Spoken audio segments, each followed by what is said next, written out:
গাজীপুরের চান্দনা চৌরাস্তার শাপলা ম্যানশনের পেছনে কাঁচা বাজারে ভোরে ভয়াবহ অগ্নিকাণ্ডের ঘটনা ঘটেছে। তবে ফায়ার সার্ভিসের দ্রুত পদক্ষেপে আশপাশের শপিং মল ও মার্কেট বড় ধরনের ক্ষতি থেকে রক্ষা পেয়েছে।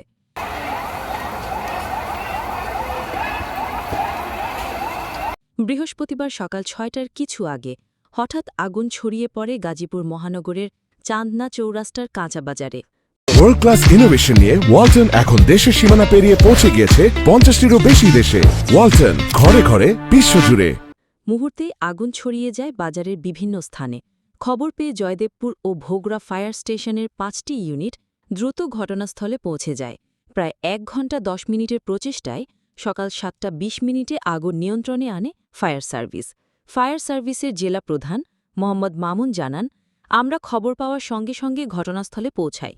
যদি আগুন আশপাশে ছড়িয়ে পড়ত তবে অনুপম শপিং মল, শাপলা ম্যানশন সহ অনেক মার্কেট মারাত্মক ক্ষতির শিকার হতো।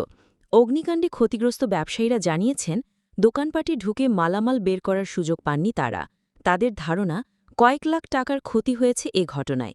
আমরা ছুটি আসলেও দোকানে ঢুকে কিছু বের করতে পারিনি, সবকিছু পুড়ে গেছে। আগুনে কাঁচা বাজারের বেশ কয়েকটি দোকান ভস্মীভূত হলেও ফায়ার সার্ভিসের দ্রুত পদক্ষেপে আশপাশের বড় শপিং মল ও মার্কেট অল্পের জন্য রক্ষা পেয়েছে। মোহাম্মদ আলমগীর হোসেনের তথ্যচিত্রে সাইমা বিনতে একা, আসমানি টিভি, গাজীপুর।